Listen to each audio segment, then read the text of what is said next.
When I said this year's iPhone lineup was going to be exciting, I had no idea just how exciting it was actually going to be, because Apple may be saving its best surprise for last. And no, it's not the new iPhone 16 or the iPhone 16 Pro, but rather a new iPhone SE that is going to be one of the most sought after iPhones in Apple's entire lineup, with a brand new design, premium features, and an amazing camera, all at a low price point, and with a big surprise, Apple Intelligence. So I want to tell you everything you need to know about the new iPhone SE and why I think this is going to be a really great phone option. And that all starts with, finally, an updated modern design. I mean, that was one of the weakest points about buying the current iPhone SE. It came with a design that looks like it's straight from 2013, and it has features that aren't popular with mainstream users, like a small 4.7-inch LCD display, big bezels all around the phone, weak battery life, and come on, it still even has a home button. I mean, who's buying that in 2024, let alone 2025? Oh my God, it's gonna be 2025.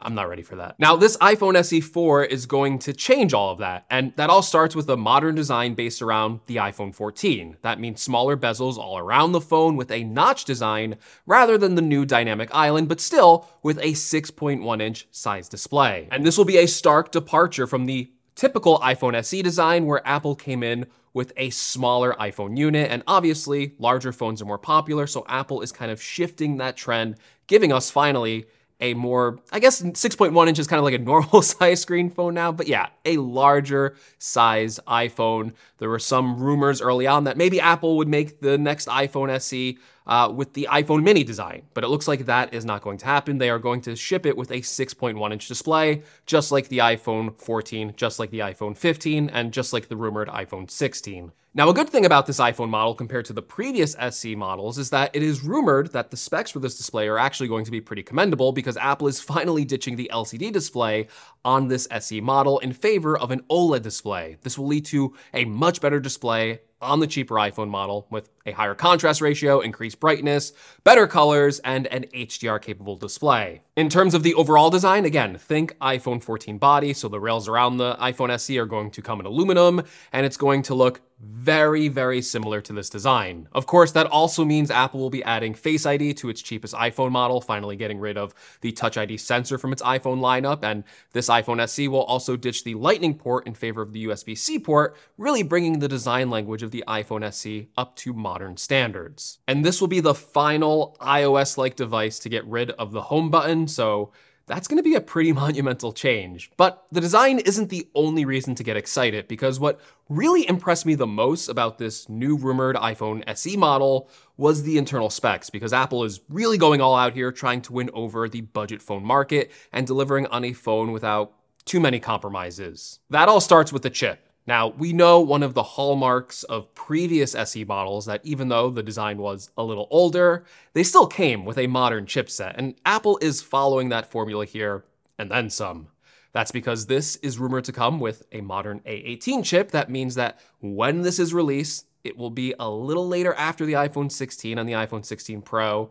The iPhone SE will basically have the same power and capabilities as those iPhone models. And that's even down to the memory. It's rumored to come with 8 gigabytes of memory, and that is not typical for a cheaper base model iOS product or iPad product, right? Like even like the cheap iPad doesn't come with that much memory. Going back to that A18 chip, not only are you going to get the fastest CPU and GPU in your iPhone, and you're going to get modern capabilities like the ability to play AAA level games, but it also means that the iPhone SE is going to be getting all of those Apple Intelligence features that they just announced at WWDC, making this model the cheapest iPhone in the lineup to get those powerful AI features. Now, if you've been watching the channel for the past few months, you know how much I've been touting up these Apple Intelligence features as a new era for iPhone features, and these finally feel like new capabilities that our phones can take advantage of with these really, I think up until this point,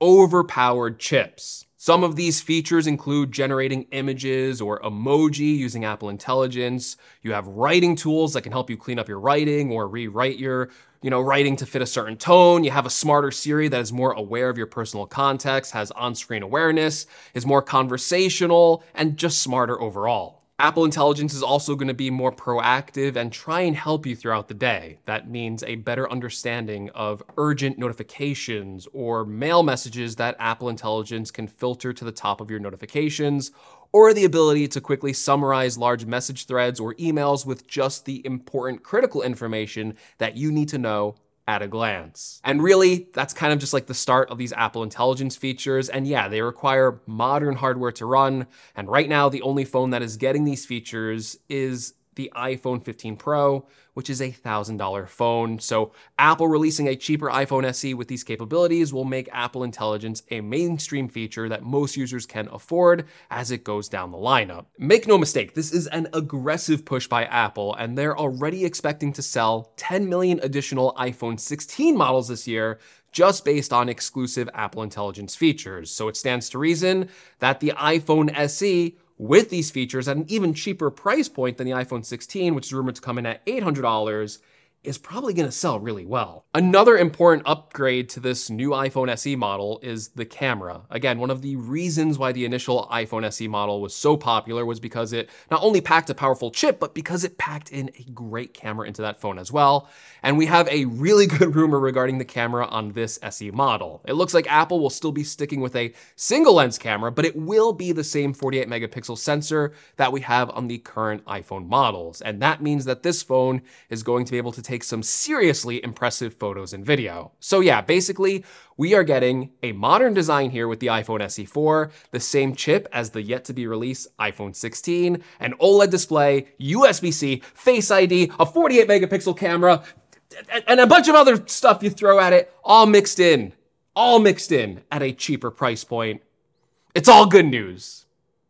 Kind of. Because the bad news here regarding this leak is that there is a rumored price increase coming to the iPhone SE model. Right now, the current SE starts at $429, which for that phone I thought was kind of a bad deal when you look at how old the design is and how bad the battery life is on that smaller SE model. It is really hard to use if you're used to the current modern iPhones at this point. Now, the iPhone SE4 is rumored to start at either $499 or all the way up to $549. Now, if you were to ask me if this is a fair price increase, I would say looking at the specs, looking at the upgrades, the A18 chip, a modern 48 megapixel camera, it's getting very, very close to what the regular iPhone 16 is rumored to offer. I would say at $499, I think it's a fair price point, and at $499 for those specs, for that design, I think it's going to do extremely well, and it's going to be a much better phone than that $429 iPhone SE with the old design. So if I had to make a choice, if I want a cheaper price point with an old design or a $499 with all the specs that are rumored, give me that $499 price point any day of the week. That's a phone I think that I can easily recommend. Now, a lot of this does sound too good to be true. A $500 iPhone SE with the same chip, the same resolution camera as the iPhone 16, at $500.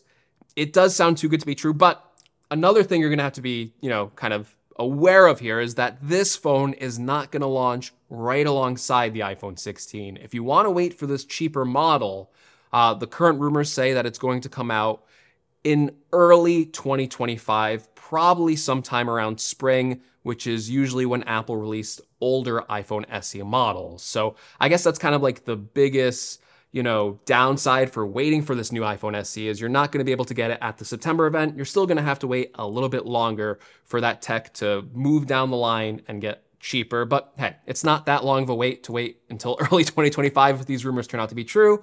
So if you're waiting for this iPhone SE, if you want that cheaper price point, you really don't have to wait too much longer. Either way, this iPhone SE really looks like a significant change from the previous iPhone SE models, and it's finally getting an updated modern design that I think is going to be a big hit with consumers. But let me know in the comments below, what do you think about this rumored iPhone SE? Do you think it's worth it at $500, or do you think Apple needs to keep it at a price point below $500 for it to be a popular phone? As always, if you like the video, give me a like. If you want to see more, make sure you're subscribed. Exciting times ahead. I didn't even think we were getting an iPhone SE as feature-packed as this one is rumored to be. And I really hope it turns out to be true, because it just makes the iPhone lineup for this next year a lot more exciting with Apple Intelligence coming. So again, get subscribed. It's going to be really exciting next couple of months. And yeah, I'll catch you in the next one.